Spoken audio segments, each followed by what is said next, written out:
There's a reason why we do it like this. Ba-da-da-da. There's a reason why we do it like this. Ba-da-da-da. There's a reason why we drink it like this. Ba-da-da-da. There's a reason why we do it like this. Ba-da-da-da. We like cider. We like palms. We like orchards and having fun. Hi, this is Dave Carr of Raging Cider and Mead in San Marcos, California. Hi, this is Colin Campbell from Campbell's Orchards in Prince Edward County. Hi, this is Barry Walsh of Killahora Orchards, makers of cider Johnny Fall Down, based in Killahora, Clowntown, County Cork, Ireland. This is Laura Everett of SoCal Cider, located in SoCal, California. Hi, this is Andrew Schweinfurth. I'm from Chicago, Illinois. Hi, this is Patrick Giard. Hof Domaine de Manoir de Montreuil, locataire in Normandie, Montreuil-en-Auge. Hello, this is Anne Marie. And I'm David Thornton. We're from James Creek Cider House in Cameron, North Carolina, in the land of the pines. And you're listening to Cider Chat. And this is episode 200.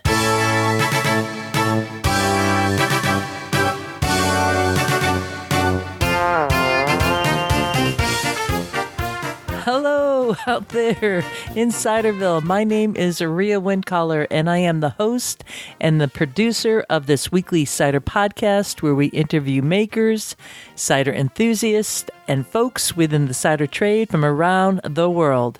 And if this is your first time tuning in to this here podcast, well, you are in for a super bonus because we're in a pretty big celebratory mood, having just produced episode 200. Yes, 200 episodes of Cider Chat with no end in sight. And that's a good thing because that means one thing, which is...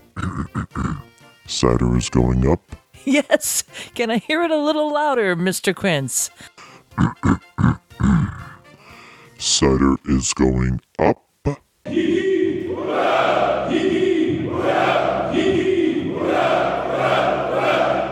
Perfect, Mr. Quince. Yes, cider is going up around the world, and that's the theme of today's podcast. You heard from a number of makers and folks who have been on the podcast over the past 50 episodes in this season, number 4, which we are putting to close at the end of this episode today and moving into season 5. That is going into the 5th year of Cider Chat, producing a weekly podcast. Holy smokeroli. Let's let the good times roll.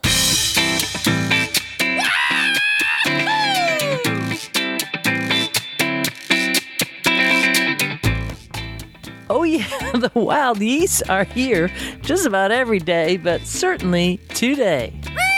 And if you are new to this podcast, well, what can I say? You know, it's just a good time here. You know, it's a party that never ends. You're welcome, highly encouraged to bring a glass, share a bottle, and have a good time because cider equals fun. Doesn't it, Perry Pear? Indeed, it does, Rhea. Of course, you're saying a lot about cider, and I know that this podcast is about, or I should say called cider, but don't forget about pears, specifically Perry pears. You know we would never, ever forget about Perry pears or the medlars. Thank you, Rhea. We're here too. Yes, everybody is in the cider house. We have the Talking Pommes, my tried and true friends who helped me so much to produce this podcast and to keep the good times rolling. We have Mr. Quince. Hello. And Perry Pear. Hello, yes, indeed, I am Perry Pear. And the Medlard. Individually, they are each a pomme in their own right. Bring them all together, they are known as the Talking Pommes. Our friends and cohorts who keep a bit of levity in the cider house. Thank you, Rhea. You bet, Medlars. Thank you. And on this here, episode number 200, we're going to begin with a little bit of news out and about in Ciderville, as always, and they'll be going to our featured conversation with a very special guest who will help me discuss a little bit of, well, the past 200 episodes, at least the past 50 or so, and what's been taking place in this season number 4, and looking forward to season 5 and 2020. Let's take a little break here, and we'll be right back. Walking through the orchards, dancing in the streets, smelling all the chickens. How does it go? I forget. That was Joe from Portugal, who just sent in a clip of his version of We Like Cider. Obviously, he was riding in his car and took the time to do that. I had put a little bit of call out to folks a couple podcast episodes back saying, hey, send in your own ditty of We Like Cider. And just because the 200th episode is out doesn't mean that you still can't do that. I would love to hear your own version. In fact, coming into this here, episode 200, you heard We Like Cider as sung by the folks who came on the second annual New England Cider Tour. We just had so much fun on the bus doing that. And, geez, just an amazing time had by all. I love it. I love it. And really, that just kind of speaks to another piece that I can't go any further without talking about, which is the folks who support this here podcast. So a big tip of the glass to all the people who have sent in your well wishes, have followed Cider Chat on all the different social media outlets, at Cider Chat Ciderville on Instagram, at Cider Chat on Twitter, and on the Cider Chat Facebook page. That's just absolutely tremendous. And then also the folks who are patrons of this here podcast. In fact, there was a number of them that just came in, and I wanted to give a tip of the glass to the following folks.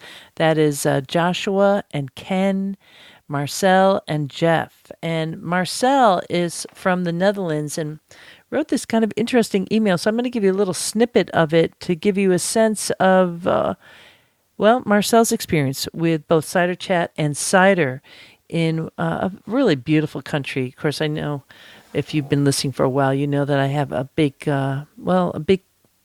chunk of my heart in the Netherlands. And Marcel writes, thanks for the great work. I just reached episode 100 of Cider Chat and really want to tell you how it happened.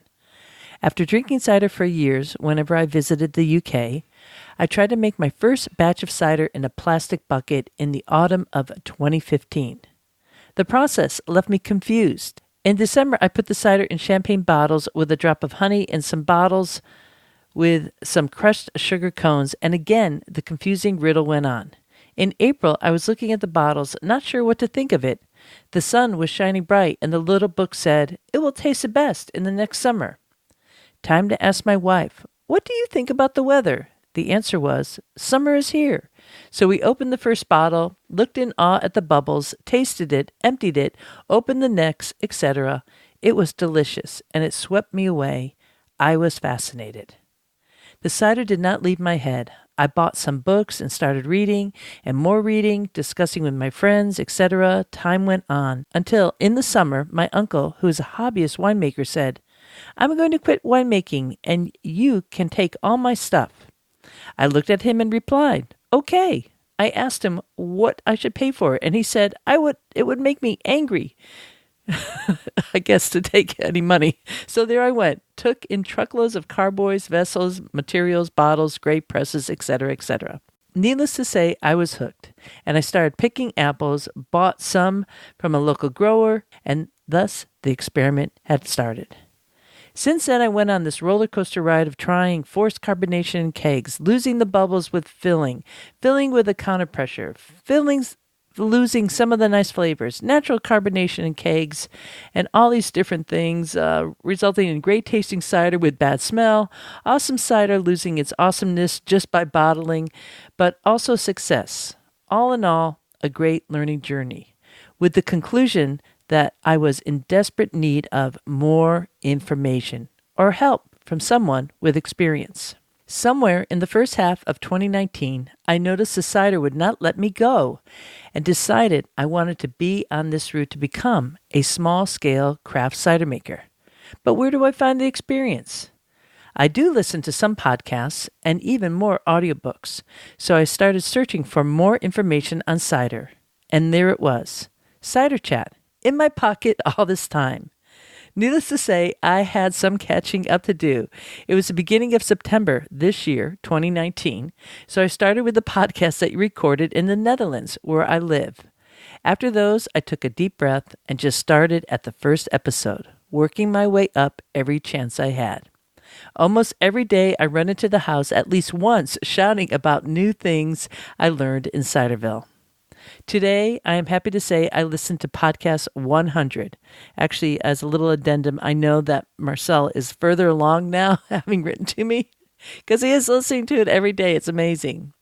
And he continues with, thanks for loads of information, ideas, and motivation, and all that has come. And about the audiobooks, well, Audible will have to wait for a few more months. Thanks again, and see you in Ciderville. Dang, Marcel, that's pretty, you're not alone. I first want to say that you're not alone. A lot of people have that experience. A lot of people are still discovering podcasts. So make sure that you check in with your friends who like to ferment and do things and let them know that there's a cider podcast. So you don't have to be kind of like catching up now, because with 200 episodes, that's a lot of listening. And, this is fantastic. I love it. So thank you so much. Thank you for becoming a patron of Cider Chat, and keep up the good work. The Netherlands is a hot spot. There's a lot going on there, and more to come from that country for sure. And there was also another new patron, and that is Jeff. He is the distiller at St. Freud Distillery based in Maryland. Actually brought a single variety Grimes Golden Apple Brandy to the Calvados and apple brandy tasting. That was the kickoff event at Cider Days. That was presented by Ambrosia Borowski and myself. And we had 6 tastings on the table, a cheese plate with crackers and grapes. It was just a super luxurious experience. And Ambrosia rocks, really kicked it out of the ballpark. I had an absolute delight. Highly recommend. If you have somebody that you want to have talk on the topic, contact Ambrosia, who is a general manager at the Northman Cider Bar. And before I get too far away, I also want to give a big tip of the glass for these makers and producers who have been supporting Cider Chat via the Cider Going Up campaign over the past year. And that's NMR Process Analytics, John Edwards, based in Connecticut, Insider Japan, which produces an international bilingual Japanese and English magazine all on cider. You can get a subscription to that. Highly recommended. There's a link in the show notes to that. Ramborn Cider Company based in Luxembourg. They just came out with an ice cider. It's called Meadow Orchard. And that ice cider is made with cider apples, and definitely their namesake apple, Rambo apple, is in that ice cider too, called Meadow Orchard. Check it out. I hope it comes your way. They really make fantastic cider. They're the only cider company in Luxembourg, and what they're doing for that region, preserving trees, is amazing. It's not just for the apple trees, but also for the Perry pears. And another amazing cidery that's been very, very supportive of Cider Chat, that is Ross on Wye Cider and Perry Company. They joined the Cider Going Up campaign a while ago, and I'm just a privilege to be connected with them because Albert Johnson, who is the son of Mike Johnson, I had both of them on the podcast here and met him and his brother Martin. They got something going on there. So if you're in here for sure in that region, stop in at the U Tree Pub. It's in Ross on Wye. That's where all the Ross cider is going to be, and they have a beautiful amount of variety. A lot of single varietal ciders and perries. You could just, bring your sleeping bag, camp out, experience it. Start planning now for 2020, the Ross Cider Fest. Fantastic people. And I also want to give a big shout out to Santa Cruz Cider Company, who has been supporting Cider Chat all along. They now have an open tasting room right off of Route 1 in Santa Cruz County, smack in the middle of the Monterey Bay. So the Monterey Bay is like a half moon going up Route 1 along the course north of Big Sur, south of San Francisco. You got to go to Watsonville to meet them. Wonderful people. Big tip of the glass to them and all the folks who support this podcast through 4 seasons now, 200 episodes. Phew. Thank you, thank you, thank you. Let's take a little pause here. We like cider. We like palms. We like orchards and having fun. There's a reason why we do it like this. There's a reason why we do it like this. Well, there's a reason why we drink it like this. There's a reason why we do it like this. Bravo! Quite good indeed. Yes, I like that version very much. I agree, Pommes. That was really sweet, right? Catching the rhythm with the drums. And that came in from Laura, who's a patron of Cider Chat. And I also had a notification during Cider Days from, during the day, it came from a friend of Cider Chat who said they were up in the morning walking in the hotel and heard somebody singing somewhere in the hotel, "We Like Cider." So talk about a catchy tune or what. I love hearing that. I only wish it was recorded. That would have been really super cool. But, I'll take it as it comes. And if you got a version, please send it my way.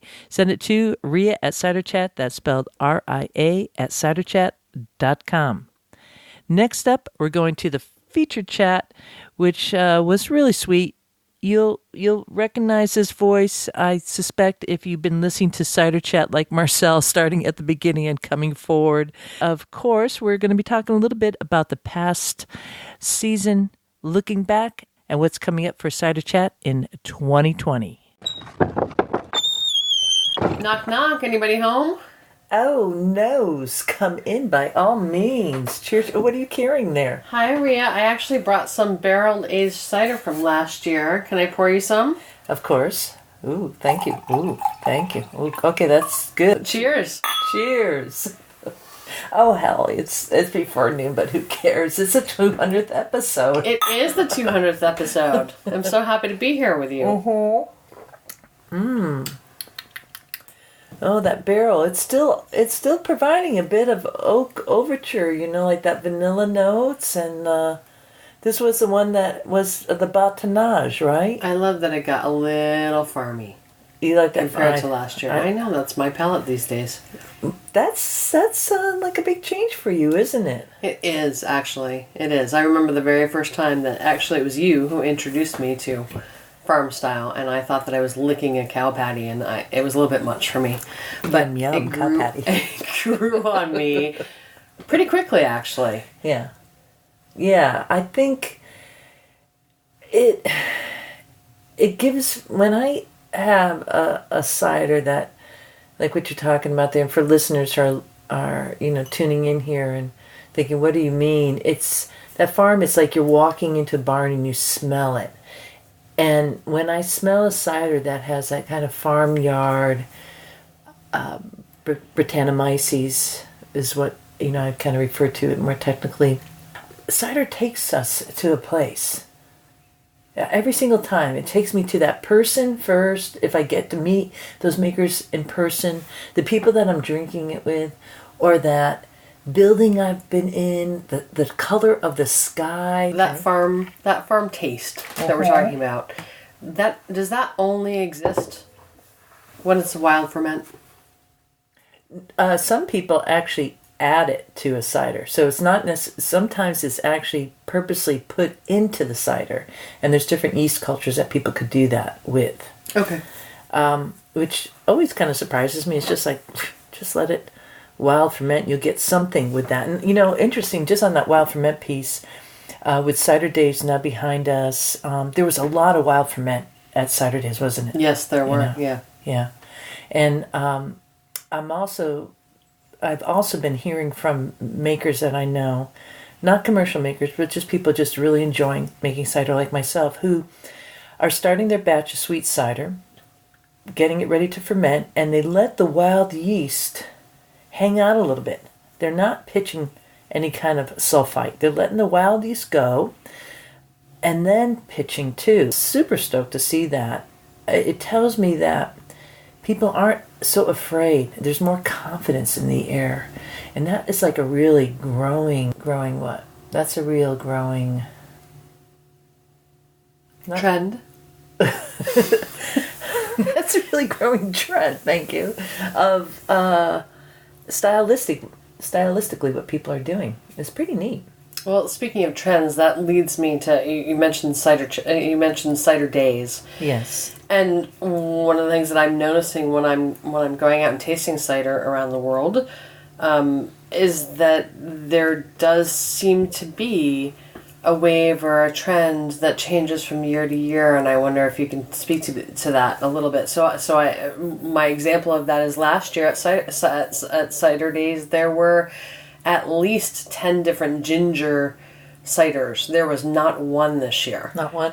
Yeah. And so I'm just I'm sure curious. There was one. I didn't find it. Did you make it to every single table, Nose? I saw you were trying to make it to every single table. Truly, yeah, I'm not necessarily. I'm not seeking ginger, for example, on purpose. But I did try some really great fruited ciders this year. One particular. Was that Spoken Spy that you brought from Ron? Yeah, I really thought. Yeah, it was a beautiful surprise. The strawberry rhubarb. Yeah. I'm really I really loved fruit ciders at one time, and what I'm finding now, because my palate has changed, oftentimes when I try a fruited cider, it's making me think of.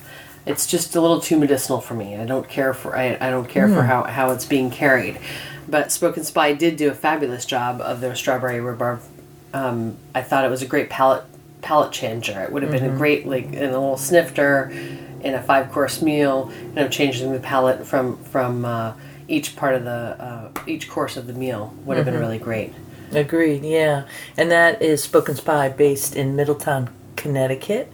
Ron Cesson, he's been a beer writer and a cider writer for a long time, so kudos to Ron for doing that. Would you say that was like a primary trend that we're really seeing this year at Cider Days? Absolutely, without a doubt. Yeah, the excitement was there. I'm thinking about Louie and Caroline, who are on the New England Cider Tour coming down from Canada, and when I was talking about the cider and cannabis workshop that took place at Cider Days, he's like, why would people do that? Why would they put anything into cider? And I was kind of like, yeah, you're right. Even though that was a really fun workshop. And they were handing out samples, by the way, too. But that's for future reference. Well, I'm remembering there was a past episode where you and a guy had a good laugh about people putting coffee in cider, right? I mean, he's not alone in questioning that. Yeah. And Why are people adding things to cider? Because we can. And that's part of the exploration. But at the same time, right now, I think that new wave that I'm seeing across the board is, as the palate of consumers develops, there is a definite trend going towards dry cider. And to really just want to know what that apple, even like a single varietal cider, being in the UK and seeing the single varietal ciders coming out of Ross on Wye Cider and Perry Company, 87 different varieties, mainly because they're able to do so many single varietal ciders. It's and amazing. Each one. And Perry's, you're like being blown out of the water there. And I like taking my time in that. That's a really fun thing. And I think that's going to catapult cider.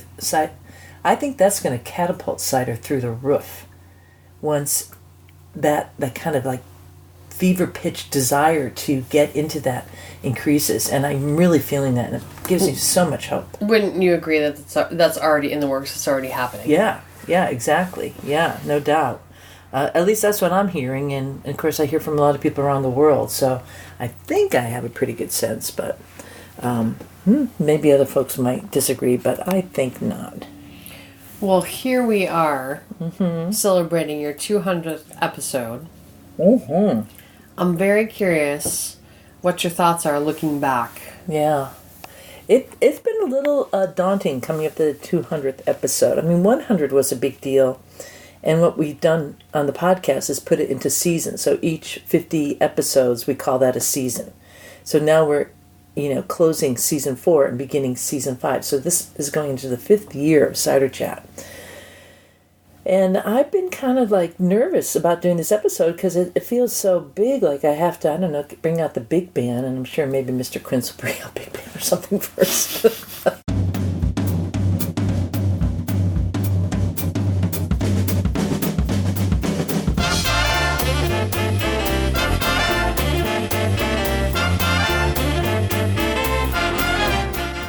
you go, Mr. Quince. Thank you very much. As a Quince, I'm rather partial to big band music. Happy 200th episode. He always comes through that, Quince. He's perfect. Anyways, so yeah, looking back, I really want to report that I am just feeling as high as a kite right now. And I just feel the connectivity with people. I feel the growth. I feel the momentum is there. You got to just keep the faith. And that's the one thing I've really, really learned in this process is just keep on believing in the Pommes. And also for commercial makers to believe in consumers, like what we're talking about. You know, let's say that year at Cider Days, was it 2 years ago? It was all about hops. Right. You know, so fine, let it be. Let it find its way, and then the growth will happen. It's so exciting. I mean, it's just getting better. It's a huge experiment for everyone. Yeah. How awesome. Who you know, you don't often get to have that in one's lifetime. And here we are, right smack in the middle of it. So cool. Well, that speaks a little bit to the whole cider going up. Yeah. Right? Cider going up. It's kind of like the power of words. You keep on saying that. So many people love that phrase, cider going up. I also shorten it down to cider up. And that is kind of like my mantra, any kind of words that really bring forward the present moment of where you want to bring your thought. And that phrase, cider going up, is really important to me, and to believe in that. I love that. You know, that really all started in 2016 when I was at CiderCon in Portland, Oregon, in the elevator. Going up, going up, going up. So that was from the elevator. Right. And I've been using it all along, and it just gets us in the jazz. You gotta believe. You gotta believe. I mean, that is just follow your bliss and believe, and it will happen. Build it and they will come, and it's happening. Well, we've certainly seen that in the market. It's been on it has felt like it's been on the brink, and I think that I'm hearing more and more feedback from people saying that we've reached the brink. We're on it, and it's happening right now. Yeah. People are really seeing that. I know folks watch like the Nielsen reports and all that, and they said, well, the trajectory of cider back, 4 years ago was like really, really hitting growth. But there, growth comes in so many different ways. And I think what doesn't often get revealed in like a Nielsen marketing survey, and they're the reporters in like US based, it's just the everyday consumer. And I feel that's who I really get to talk to a lot, whether it's at a festival or just the emails that come in. So often, many that I can't keep up with. It's very exciting. Yeah, it is a really exciting time. As you've come up to your 200th episode, what have you learned about interviewing people? Interviewing people. Sometimes I feel like I'm hanging out more with the Talking Pommes than people. I think you are. That's true. I think you are. That's true. I spend a lot of time with Talking Pommes. Interviewing, I have learned a bit. I don't feel like I'm an expert by any means, but it is a fun skill to develop.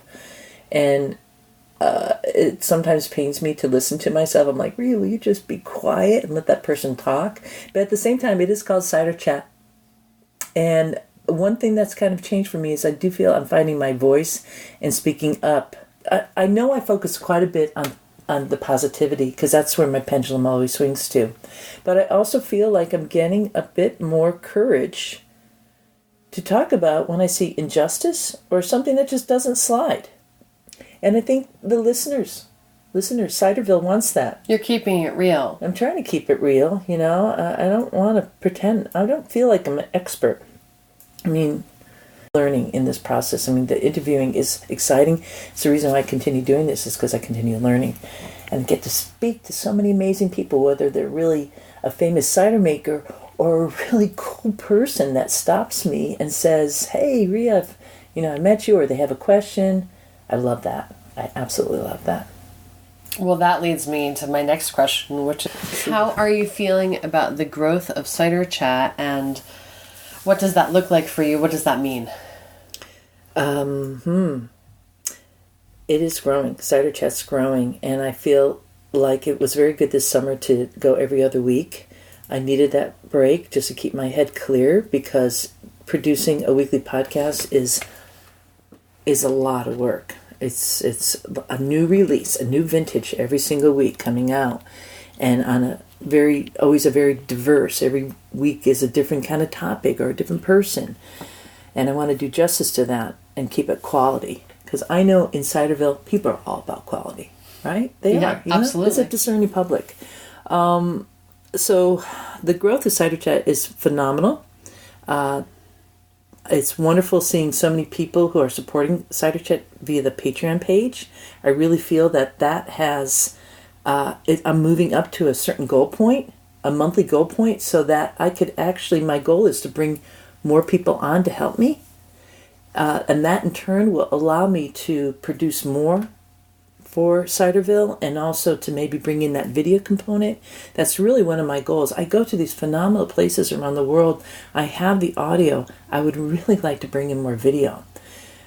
So that takes money, you know? Right. And so at this point, I'm feeling, I have a little bit more room to breathe.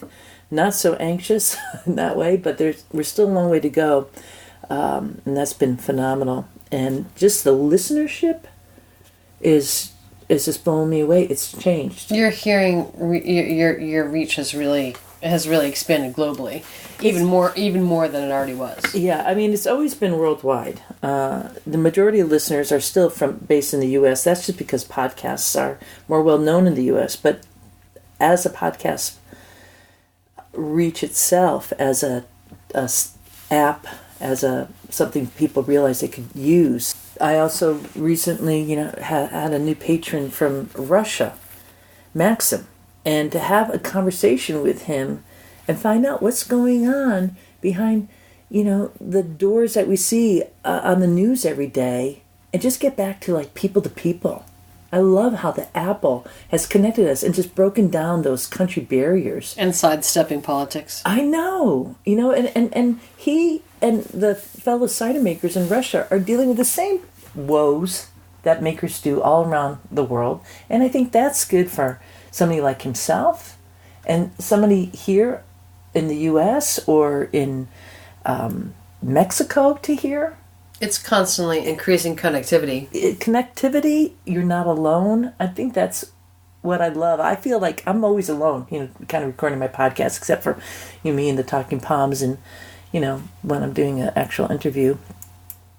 But actually producing it's a little lonely. So I know that as a podcaster, and that I feel allows me to connect a little bit more with the cider makers who are working their tails off, just trying to survive. So I feel we're all kind of helping each other now, and there's more a sense of that when you help the media who promotes the cider, then in turn cider gets more well known. It's just like a no-brainer. You're all part of the same family. I know. It's really awesome. So I'm feeling very positive about that. I love that piece. I'm curious, is there any real takeaway that you've had over the past 4 years? If you could sum that up.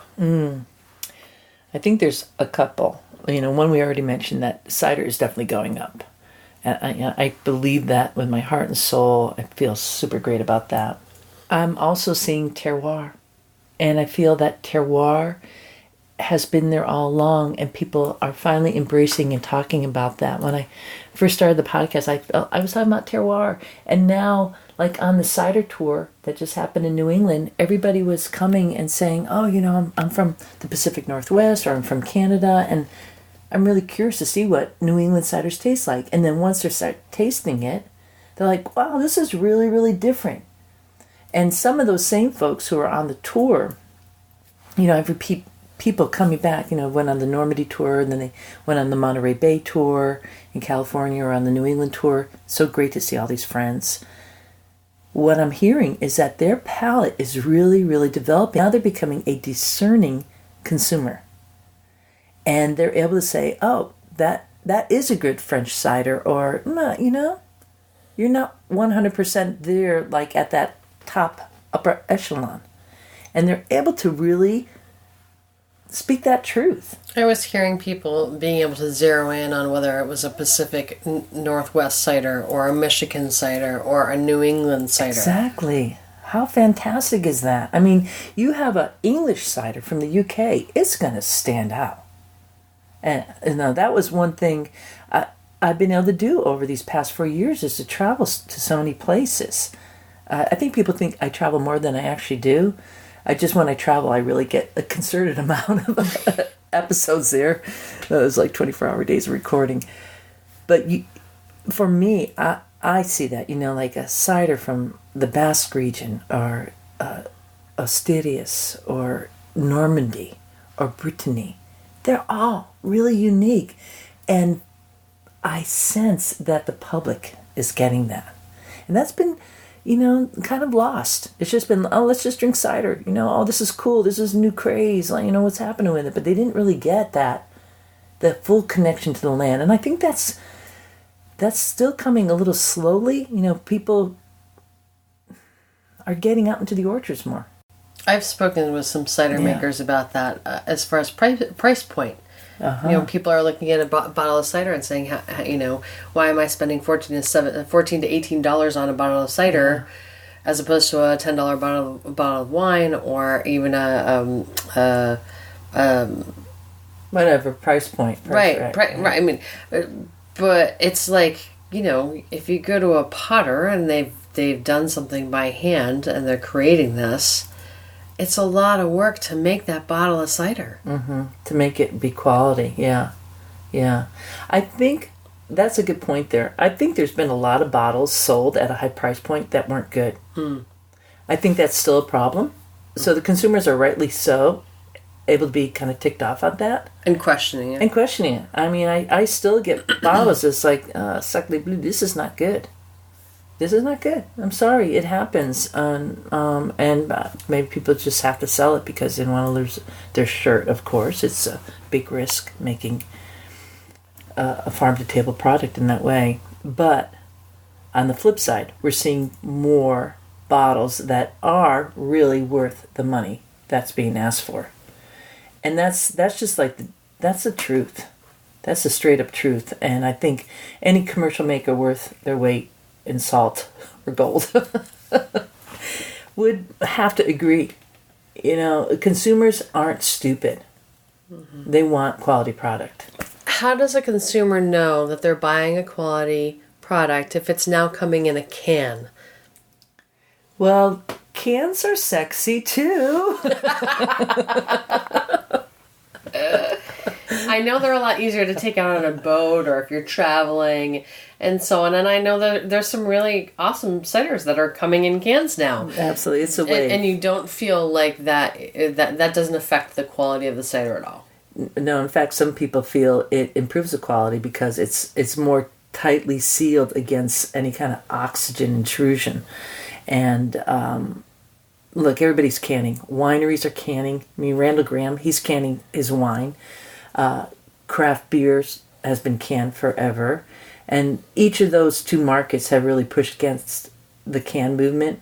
But now everybody's embracing it. I mean, it's also part of just the global market and commerce. You got to be able to get the product to people and deal with it. And certainly for tours, it makes it really easy for a person to grab that. Absolutely. There's still tried and true. It's interesting where I'm seeing long-term makers in France going to smaller bottle formats for their tourists. I'm seeing Americans sticking to their large format bottles. A lot of orchard-based ciders, not all of them, but some regionally, who are just going to do their 750 ml bottles. And the truth is, from my viewpoint, you got to diversify. It's great if you're going to be selling that to somebody where they're able to pick it up at their local store across the country. But if you're flying into a region to taste and you want people to be able to bring product home and spread the word, you can't pack that many large format bottles in a bag. Mm-hmm. You can't. And so it's just, it's a reality of the business and the climate. But cans I think are great. It just gives us another format. And also the Bagnum. Bagnum. Yeah. that is something that, Farnham Hill's doing now. That's great. I got a bag from them when I Bagnum. It's a little, for folks who don't know what we're talking about, how would you describe the Bagnum? It's hermetically sealed. Yeah, it reminds me of a wine bag, right? I mean, it's like a wine in a box. It has the bag inside the box, right? Yeah. So there's no oxidization. Yeah, and it lasts much longer than if you were to open a bottle or obviously a can. Right, and it flies well. And it flies well. You could tuck that in. So, do Bagnums. They're awesome. I know this all gets back to another factor, and Ciderville is very conscious about the climate change, the environment.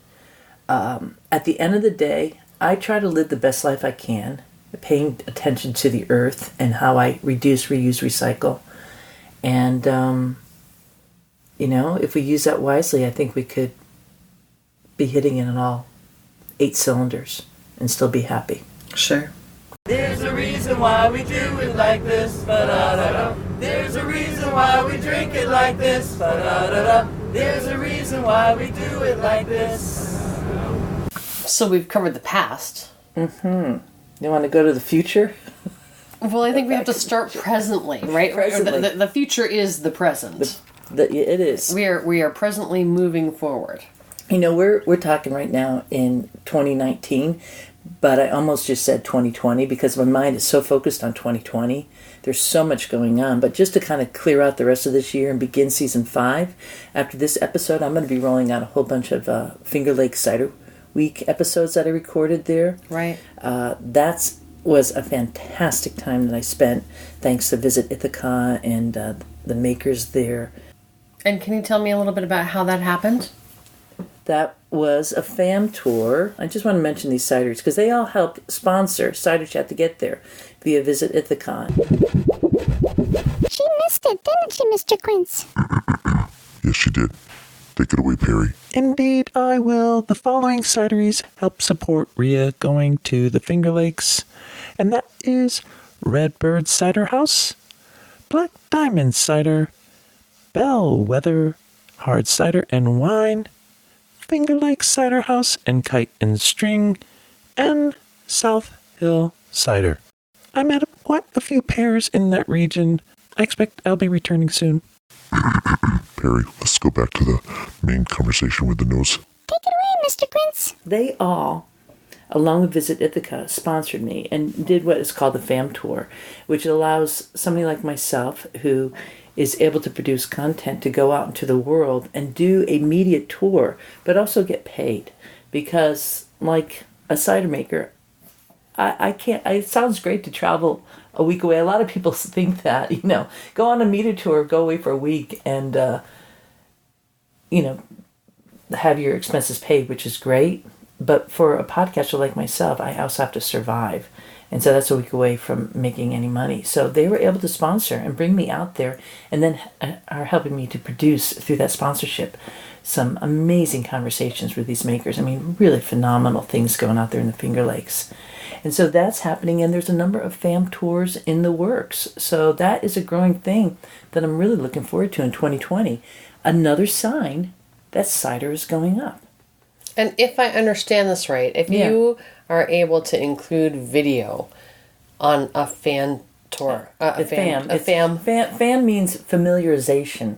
It's like a lingo trade word, yeah. So if you were able to include video on a FAM tour, for example, you would actually really be stepping into becoming the next Anthony Bourdain of the cider world, but hopefully a healthier and happier version. Oh my goodness.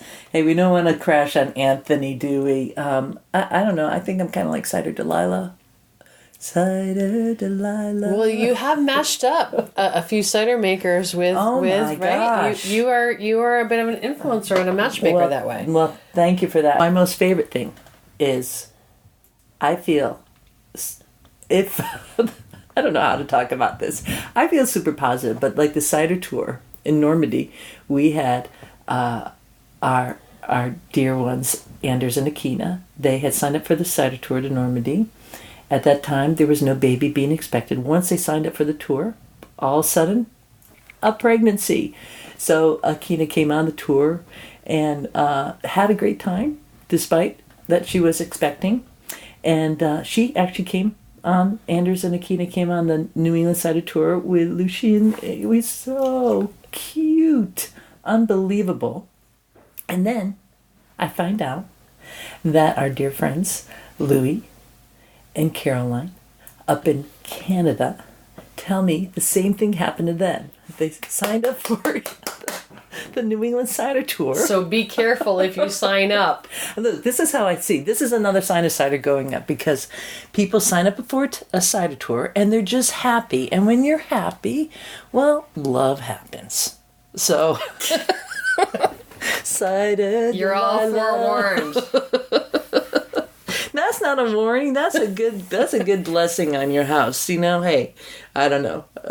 Can you write that? That's almost, like an apple a day keeps a doctor away. I just know that you had everybody in stitches on the New England Cider Tour when you picked up the mic and you were doing your Delilah moment. The entire bus lost it. Really?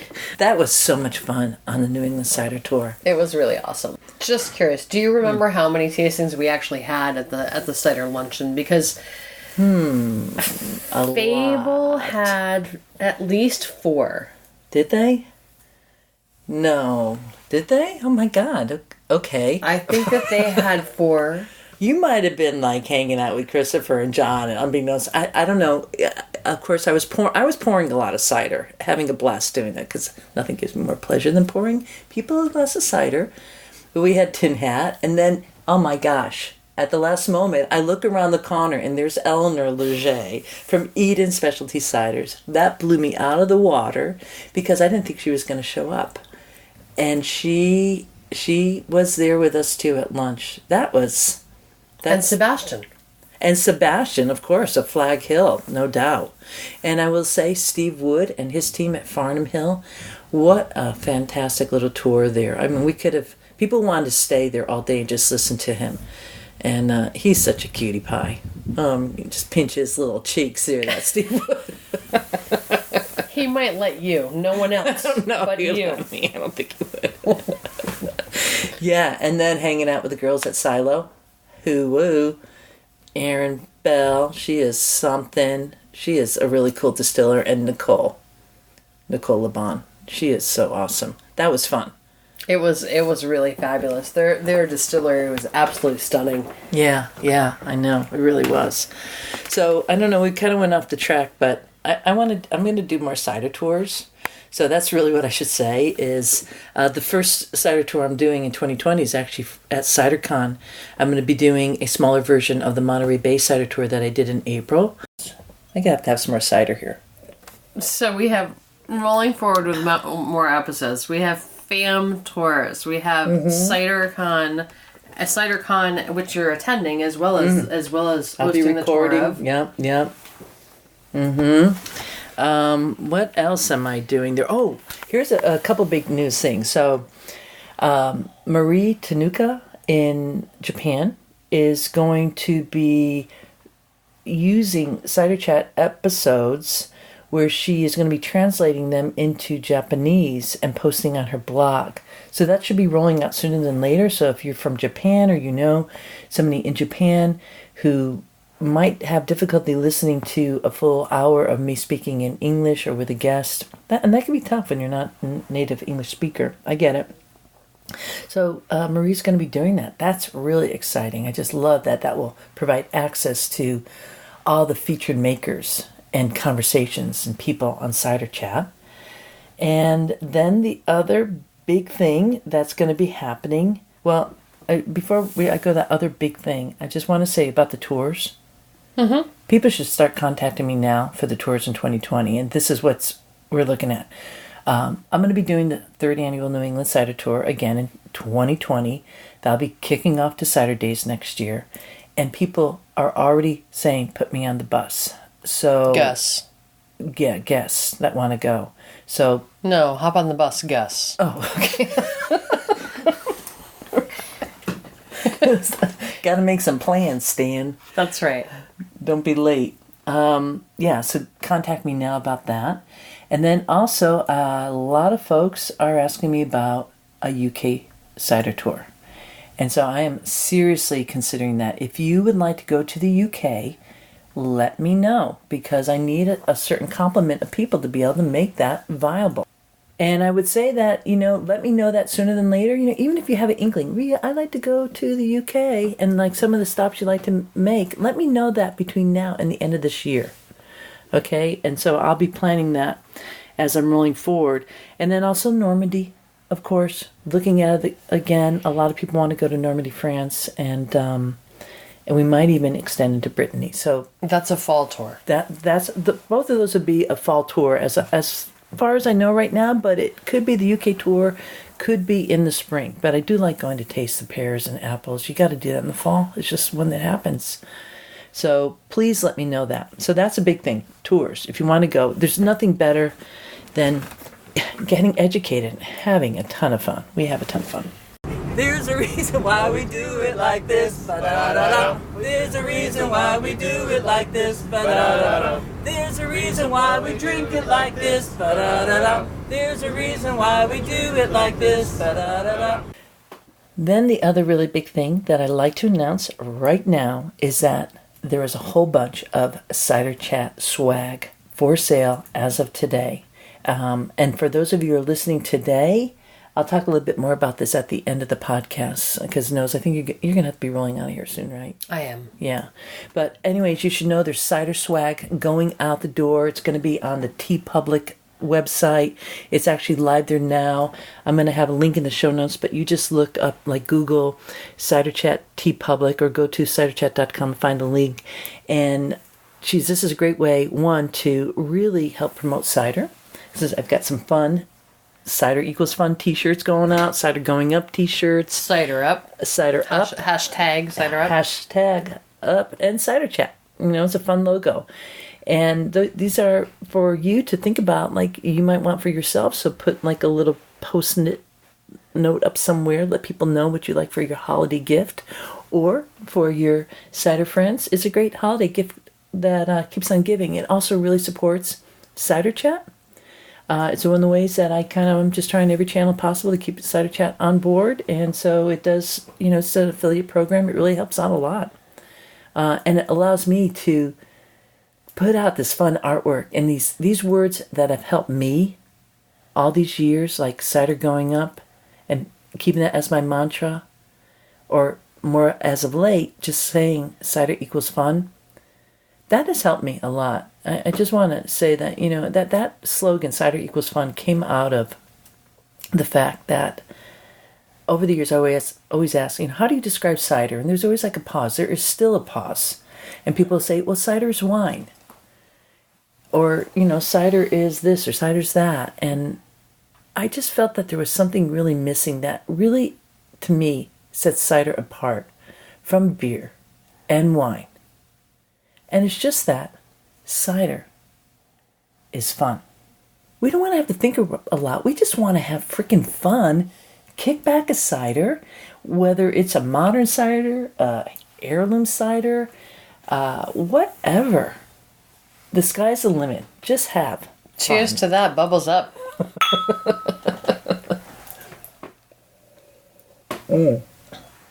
Thanks, Nose. Well, Rhea, I'm so glad to have gotten this little catch up with you and cover the 200th episode. It's an honor to be here with you, and I actually have to head out because I have a little holiday shopping of my own to do. Oh, are you going online? I am. I'm going to go online right to TeePublic and order some swag for the holidays for my friends. And awesome. Thank you for coming by. Thanks for all your support for Cider Chat. My pleasure. Till next time. We like dancing in the streets. Come on, people. All right, you don't like dancing in the streets. That's it. It's okay. You don't have to dance. Don't dance in the street. I struggle with that. We're in the orchard. Hang on. I'm so confused. Look, I saw you guys dancing today. Okay, you say, we're going to try it again. Dancing through the street. So it goes, We like walking in the orchards. We like dancing through the streets. We like smelling all the blossoms. We like kicking up our feet. Oh yeah, we like cider. We like pommes. We like orchards. Having fun. There's a reason why we do it like this. There's a reason why we do it like this. There's a reason why we drink it like this. There's a reason why we do it like this. There is a reason why we do it like this. It's because we like cider, and that's really all that counts. I hope that you enjoyed that conversation with the Nose, stopping in at the Cider House and giving us an opportunity to have a sit down and for me to reflect back and look forward. There is a lot to look forward to, and my heart is filled. Thank you so much for being a part of my community out there in the virtual world. And when I get to meet you in person, that's just spontaneous combustion happens, right? All right. Well, I think enough is said. I'm going to be rolling out of here. Once again, until next time.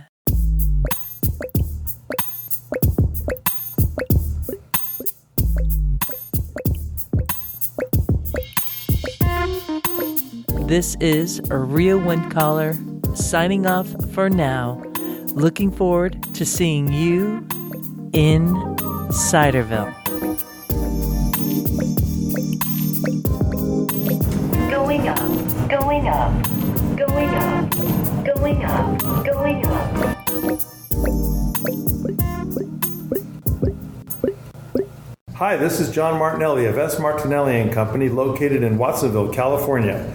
Hi, this is Simon Day of Once Upon a Tree Cider and Perry.